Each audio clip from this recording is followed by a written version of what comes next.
What school did you attend? I attended Prospect, Kirk, and Shaw. Prospect, Kirk, and Shaw. Mm-hmm. Tell me a little bit about that. What do Well, you? let's start with Prospect.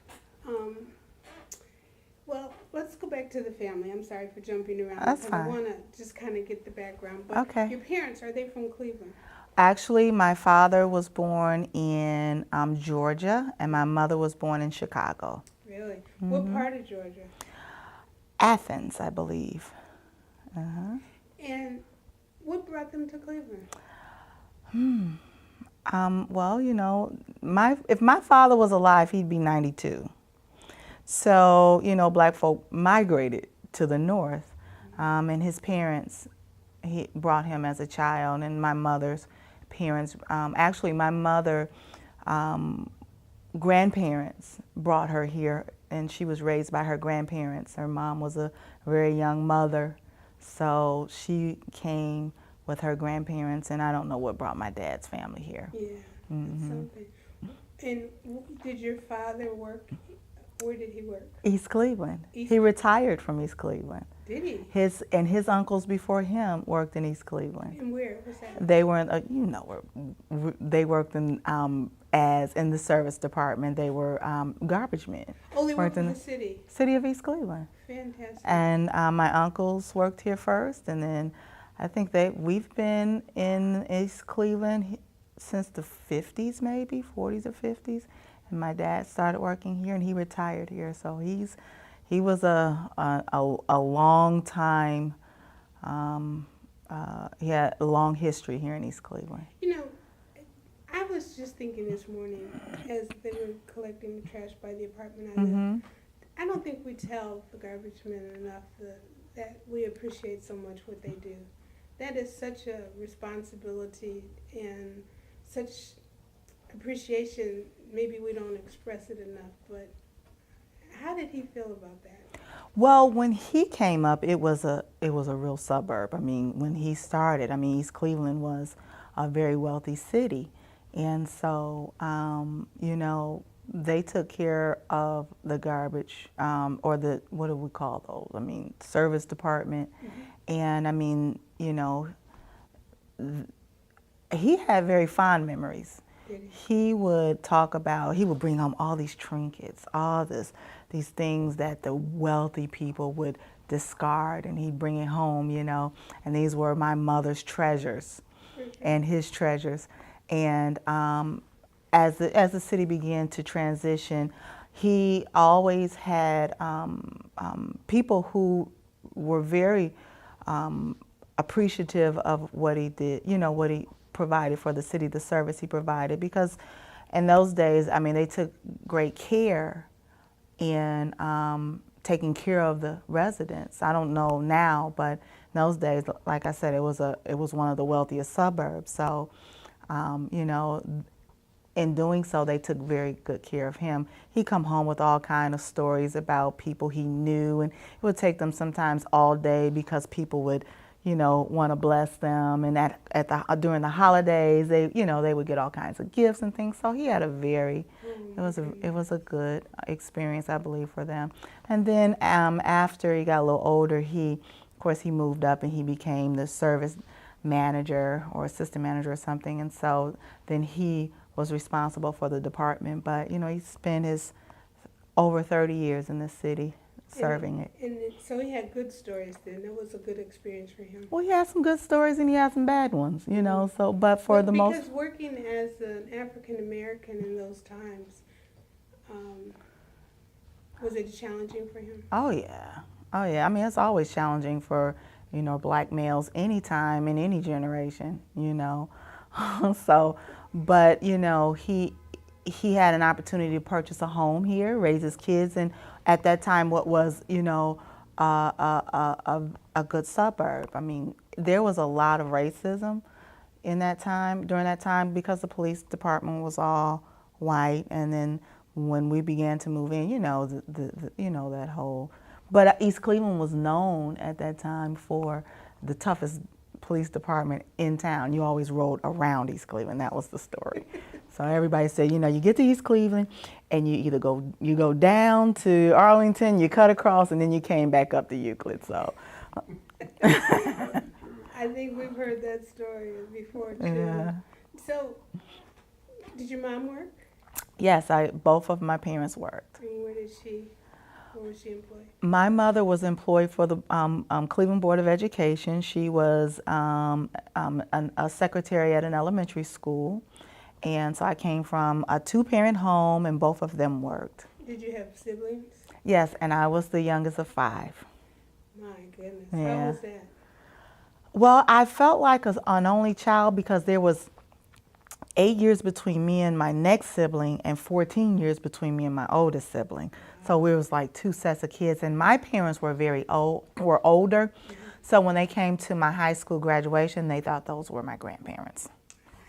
So. Did that affect you? No, everyone loved my parents. Yeah. Mm-hmm. Yeah, that's good. So, it sounds like you have a very, very loving, stable foundation that helps you to really adjust to life and gave you a good start in life. Mm-hmm. So when you first started, what was the elementary school that you were attending? Prospect. How was Prospect School? Prospect, I loved school, period. Yeah. And when the most vivid memory I have of Prospect is when I first started. Was doing, the Black Power movement. And I was in the 2nd grade, and I had just started. And I didn't know anyone. And the librarian would make you introduce yourself. And so she made me stand up and introduce myself. Well, my last name was Black. And it wasn't really, at that time, it wasn't really cool to be light-skinned with light eyes. And so I had to stand up and say my name was Sharri Black. And I knew what that meant. So, I would mumble. And she would say, speak up. So I would say, Black, Sharri Black. And all the kids would laugh and say, Black, don't you mean white? So I went through a lot of, a lot concerning that because, like I said, it was during those times when everyone's wearing afros and it was that big movement, the Black movement. So that's my earliest memory. But, as I got older, and I made friends, I have fond memories of my childhood and my school.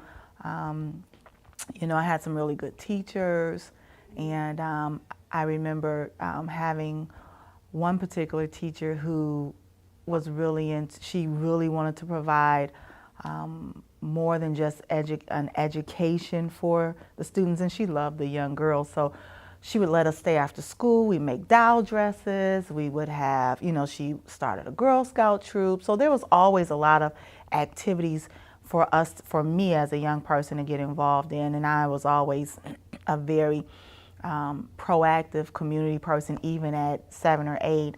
And I took the initiative a lot of times to join all these different groups, That's good. Yeah. Were they integrated groups at that time? No, the city in the 70s, it went through a quick transition, that white flight.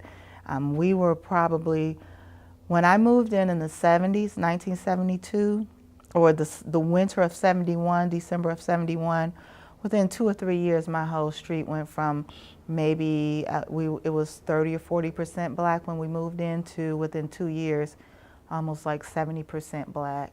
And the only ones that were left were the older people who didn't have kids in schools.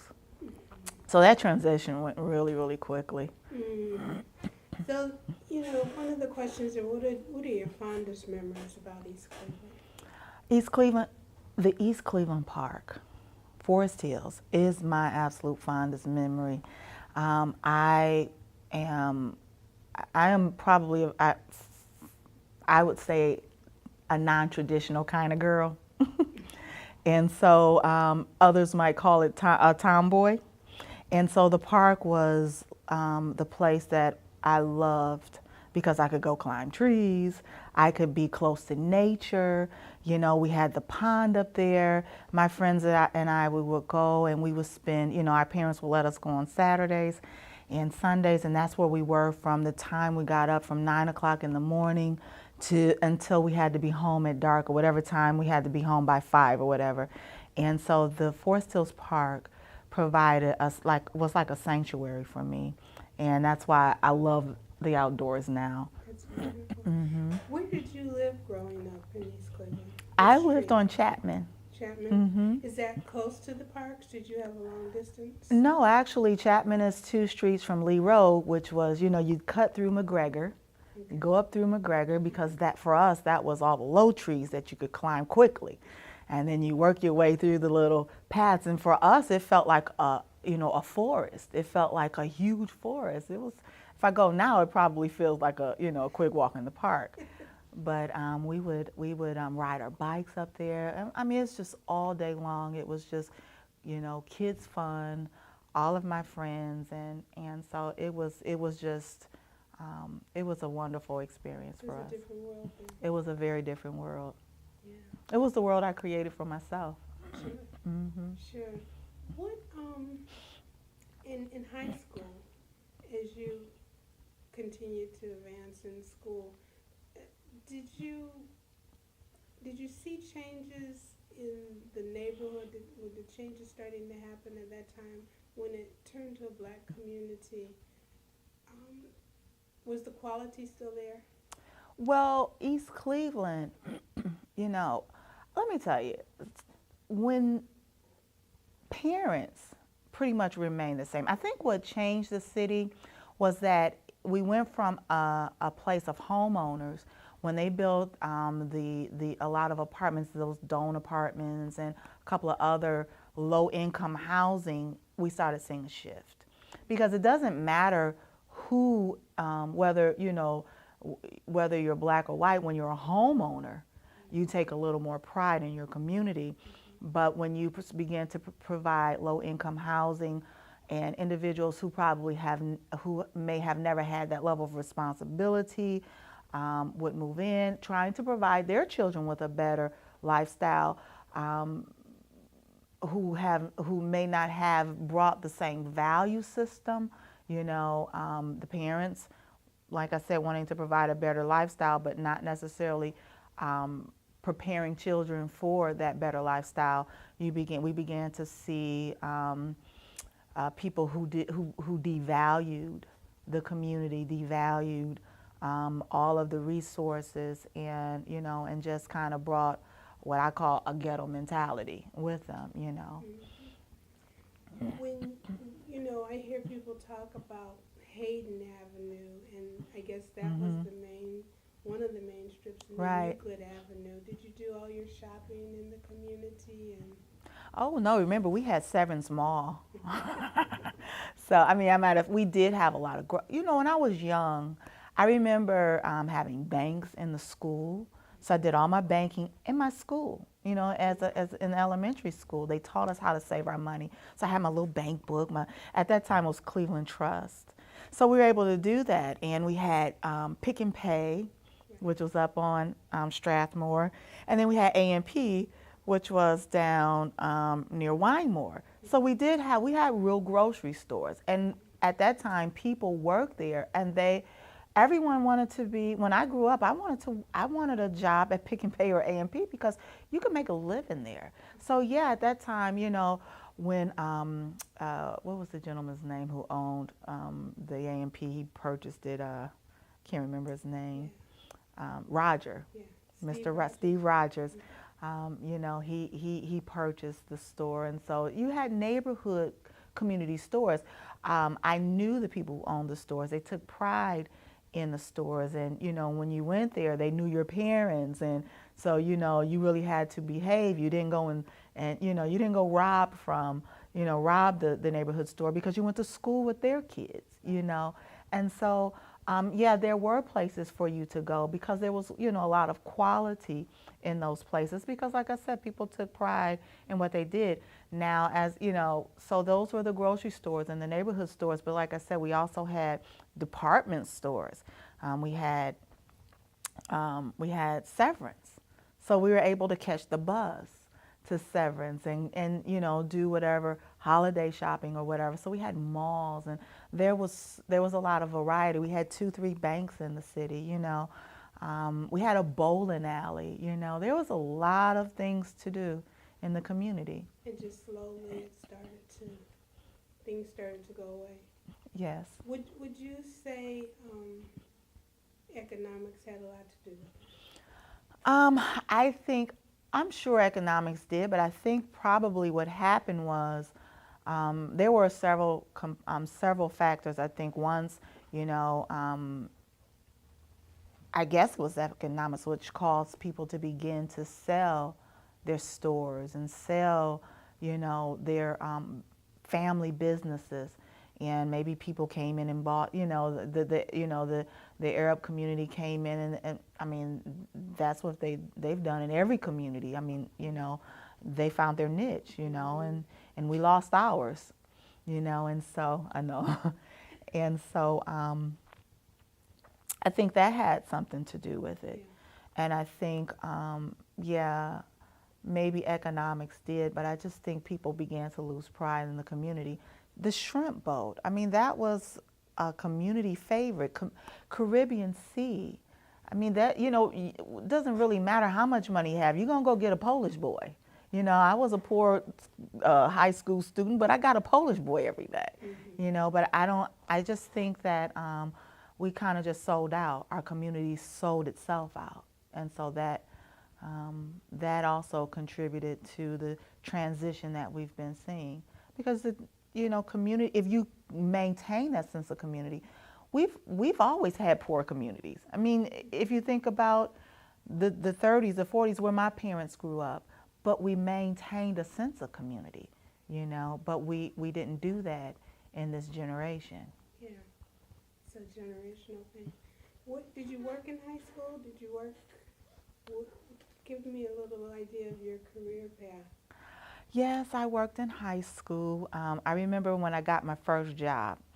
It was I worked at John Carroll University. I was very young. I just turned 14. I mean, I've always had a really good work ethic. So I might have not even quite been 14, but I had to wait to get my little snipe card. You had to, what was that, the snipe card or whatever, your work permit. Oh, yeah. Work permit. And so I got my work permit at 14, and I got my first job at John Carroll, and I worked in the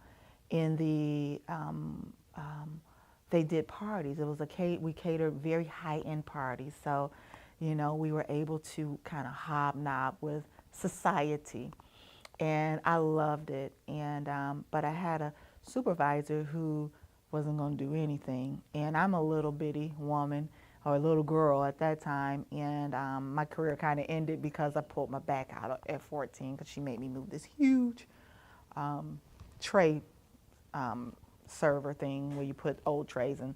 So that was my first job. And then every year we had Snipe, and you could get you a summer job.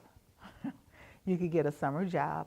And so I got a summer job every year. Did you? And I worked at the library, which I loved. East Cleveland Library? Yeah, I worked at East Cleveland Library, and I worked at, I always, and then I think another job was with, doing daycare and things like that. So then I started, and then I left the community and was able to work downtown after I got old enough. My mom would let me catch the bus, things like that. So Nice. I would say that contributed to your foundation. As it relates to East Cleveland, has racism impacted you, and if so, how? Well, when I lived in East Cleveland, never really experienced racism. It wasn't until I moved out of my community that I experienced racism. I didn't even really know racism existed until I went away to school, and I was no longer around all blacks. Other than the self-hatred that we experienced. Being a light-skinned young lady, I went through a lot. I mean, I went through a lot of hatred from other girls, and I didn't understand it at the time. I didn't know they just didn't like me because, I was light-skinned. I didn't know that was the reason. I just thought it was something wrong with me. I didn't know that was the issue. But those are the kinds of things that young girls go through. But I didn't really experience racism. Okay, he's over here now. We're going to kill him. I didn't experience, okay. Now, okay. On the camera, I know. That's right. Cut that part. That's life. Yeah. But I had never really experienced racism until I went to Kent State and understood or had to be around people from different ethnic group. And I experienced racism not only from whites, but from Africans and from other ethnic groups. Oh, Africans didn't like us. They did not like American blacks. Right. And I didn't know that. Goodness, Yeah. that's something. When you went away to Kent, did you graduate from Kent? No. What did you go to study there? Oh God, what didn't I study? You know, when Sorry. no, he almost flew in my mouth. Oh my gosh. This is Beelzebub. But when I had no clue what I was gifted at or what I should do. It's more than one. It's bothering me really bad. I had no idea what what I was gifted at. You know, when you're coming up, unfortunately, you know, there's no one there a lot of times to mentor young people and to help them understand their gifts, you know. So you just kind of wing it. And you choose career paths based on what's popular at the time. And so I went to school for computer science. I went to school for health careers, and I chose two paths. I went to school for physical therapy. All this was within like within 3 semesters. So, I mean, I changed my career path like 3 or 4 times. But you were exploring, trying to find you. Trying to find me. Mm-hmm. That's interesting. Well, when I first met you, we talked about you working and being the first black female for the fire department. What led to that? Was it back, probably I could say, going to Forest Hills Park, being an adventurous person maybe, huh? Well, let me tell you the truth. I had never thought about being a firefighter. It's just not a job that women pursued. And I had a friend who was a firefighter. And I was a single parent, and I needed a job. And he was like, "We're hiring." I was like, "Okay." It was like, "Why don't you apply?" So I was like, "Okay." And being the non-traditional woman that I am, I was a bodybuilder. I was an aerobic instructor. I was, very physically active. I had a lot of, I was very strong and what have you. So I said, I think I might could do it. And so I put in an application. And the thing that communities would do for minorities is they would provide these minority programs to ensure success. Mm-hmm. So they would prepare us for the written portion, and then they would help us for the agility portion, and that was maybe 3-6 months that you would have to commit 2-3 nights a week, where you would come out and they would work with you to ensure that minorities made the department. So I tried out for East Cleveland and I tried out for Cleveland, and I made East Cleveland. Did you? Mm-hmm. Was that an exciting experience for you? It was a roller coaster ride. I mean, it was the highest highs and the lowest lows. So, I mean, it was the best and the worst experience of my life. Tell me about that. Which part? Well, what made it high? We'll go for the good news first. Well, I mean, actually succeeding, being the first woman firefighter, being able to say that I did it, accomplishing a goal, because I had never really had a lot of success in my life. I always knew that I was going to do some significant things, but I didn't always start. I didn't always. I didn't always have the confidence or the support. Even though I come from, my parents loved me. I mean, they didn't have, they were, they didn't have a lot of confidence, or they were old school. They didn't believe that blacks could do a lot of things, and I mean, they just, even if they thought we could, that they didn't promote that because within themselves they didn't have the confidence, so they didn't know how to teach that confidence. They didn't know how to instill that in me. So even though I was gifted and talented in certain areas, I didn't have anyone really developing that in me and telling me I could do it. I always had to encourage myself a lot of times. And my parents loved me, but they thought they were protecting me. So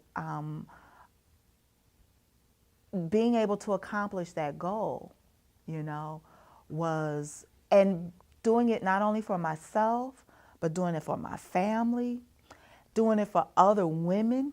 I would ride down the street on the back of the fire truck, and I would have women go, sister.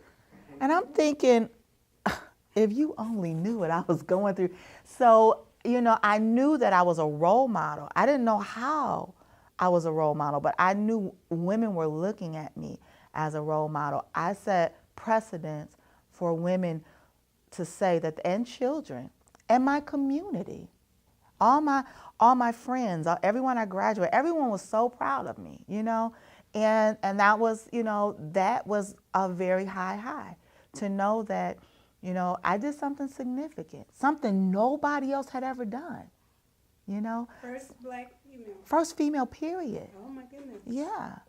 But then it had its low because I was the first female, the only female, and I wasn't always wanted in the department. So anytime you set precedents or anytime you're a trailblazer, it's easy being second because they've already blazed that trail for you. Someone has come in, they've taken the knocks, they've taken the hits, they've prepared the way for you. But when you come in, you're taking the notch, you're taking the hits, and you're the one knocking down the trees and flattening the path and taking all the darts and the hits for those to come behind you. And so you have to be really strong. You have to have a really strong support system. And you have to have a lot of faith. Faith not only in yourself, but for me, it took a lot of faith in God. I did a lot of praying during those days, a lot of soul searching, a lot of, just I had to do a lot of growing because it was difficult. And then not only that, it was extremely physical, it was a lot of challenges. I had to deal with a lot because the years I became a firefighter, they burned East Cleveland to the ground. We had over 300 fires a year. Per capita, we were fighting more fires per capita than some of the largest cities. And when you talk about per capitas, per the amount of people in the community, we had 12 people on our department. And we were fighting as many fires as, we were one of the busiest engine houses in the country when I started. So I had to be a tough cookie. And so now I have these guys, like, here's this little bitty woman, and we have this tough job. And so, what we're going to do with her? Where we're going to put her? Can she carry her weight? Can she carry her load? And so, I made believers out of them. Did you? Yes, I carry my load, That's Fortunately for me that year, there were a lot of African Americans, really fine candidates.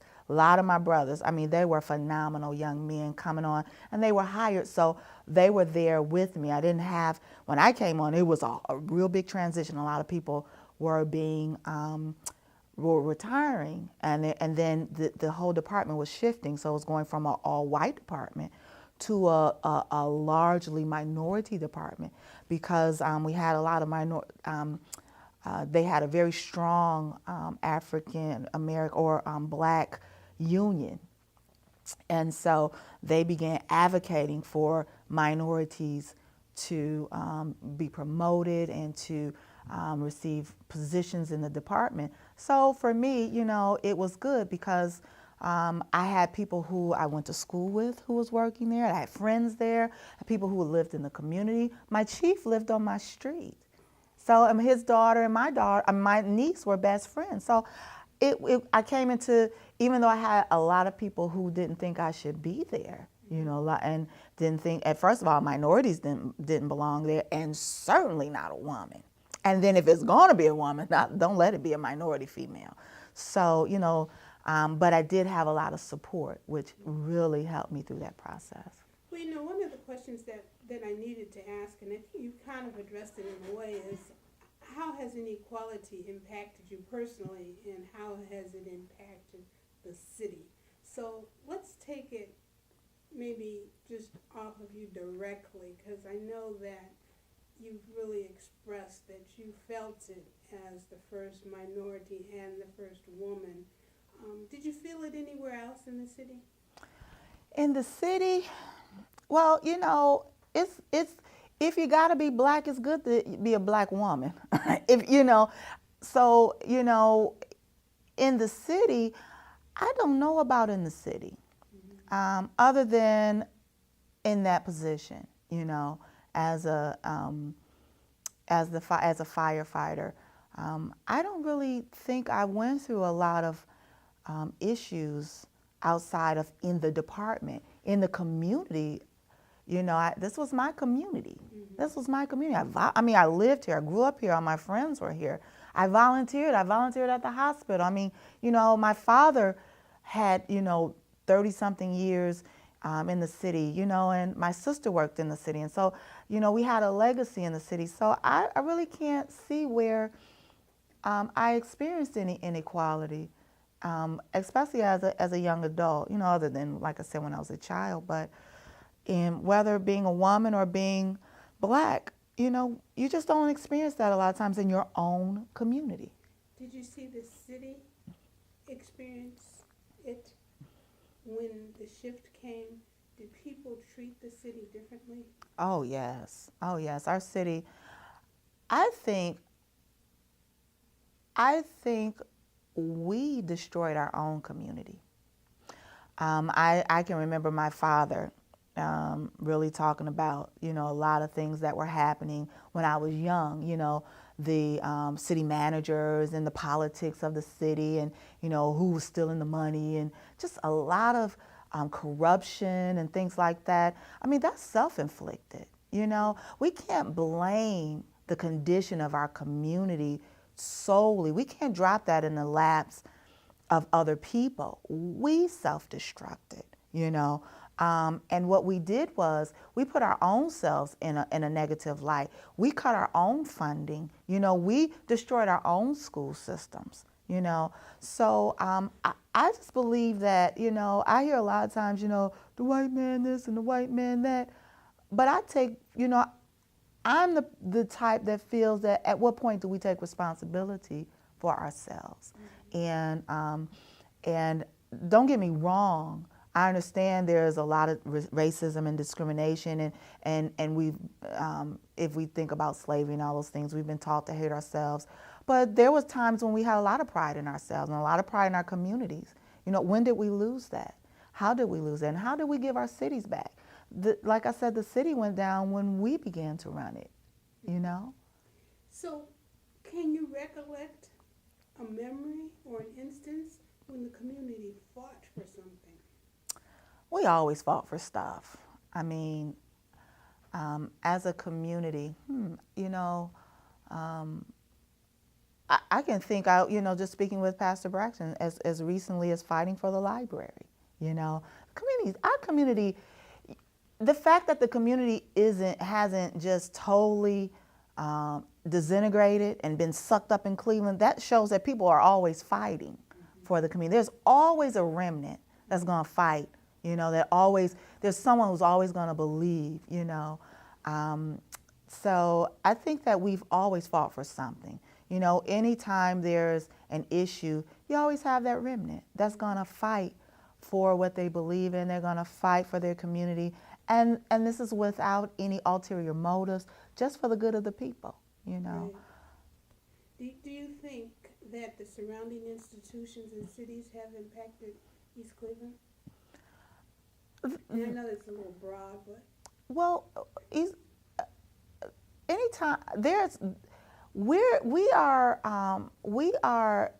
tell me what part of society does not impact another part of society. The the country, the world as a whole.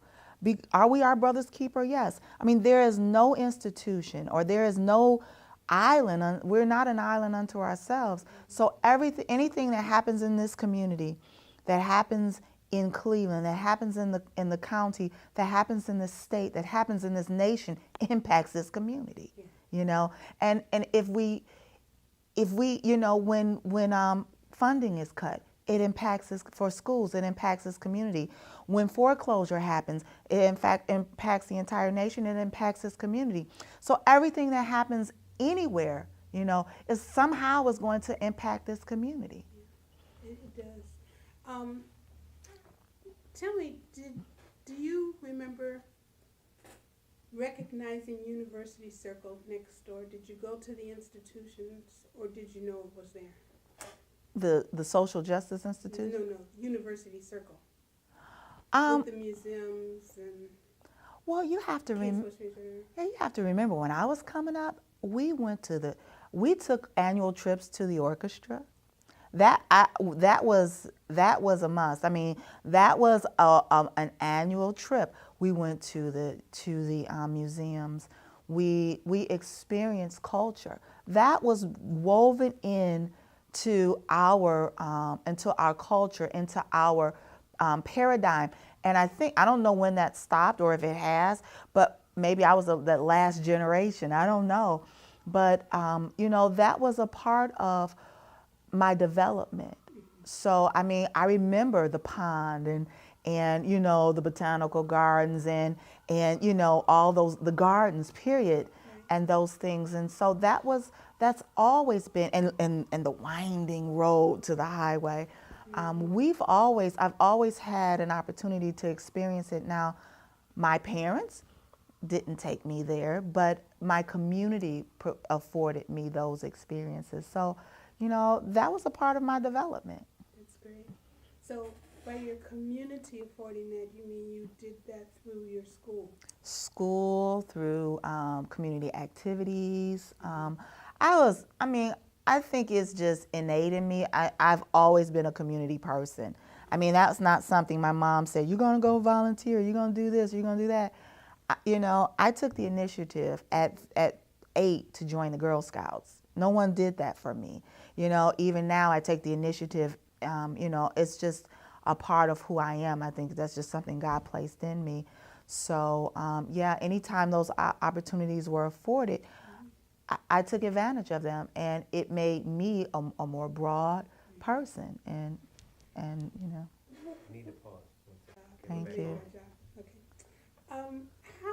What is your vision? I was going to ask, what is your vision for the future of East Cleveland? I mean, I know that now you don't live in the city, so you probably can see it in a broader perspective, but you attend church here, you have friends here, so it sounds like you're very active still in the city. So we'd like to just hear, what is your vision for the future of East Cleveland?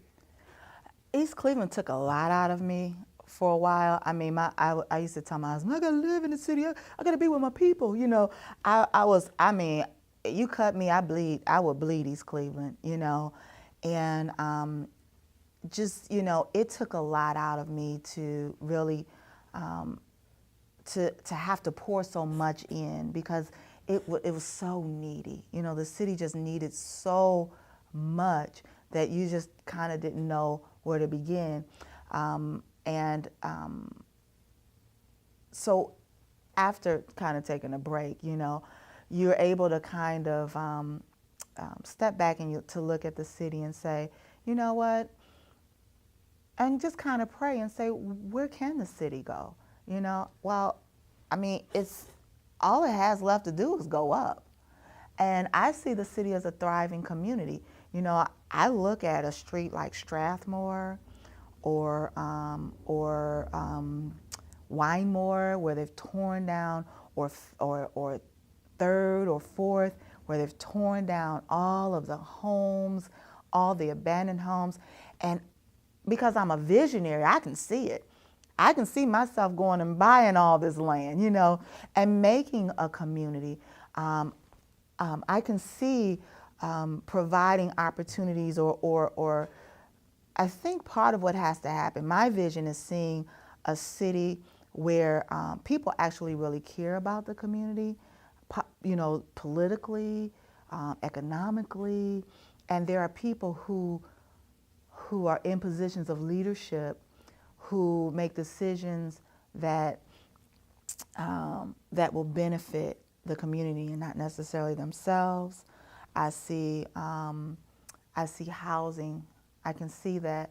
I see children who may not have the best economic situation, but have a value system that gives them the fortitude and the willpower to make them their own lives better. I see, you know, not necessarily a bunch of social programs, because you can throw money. I've watched the government throw monies into communities, and the communities not take advantage of the money, but groups of people who have, like my church, who has a strong Christian faith, a strong value system, kind of coming into the community and impacting that community, not running in, doing a program and then running out, you know, but staying there and changing one family at a time, you know, a couple kids at a time. And you may not be able to change the whole community, but, you know, significantly impacting segments where that segment can develop and grow, and then they can impact their sphere of influence. So, I mean, it's a lot of work, but. Is there a specific area that needs addressing or that you would like to see addressed first? I think leadership affects attitude. And I think without good leadership, you cannot impact anything. And so I think the first thing that has to happen is there has to be a level of leadership servant leaders, you know, because the leaders have to have a servant's heart, and they have to want to serve the community and not their own needs and their own interests.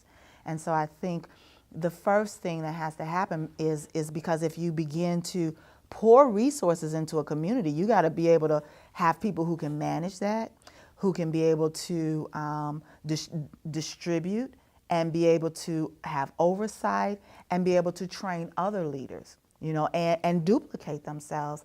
And right now, I think that is our, and it's just not in this city, it's the country, it's the world. You know, without good leadership, we're in trouble.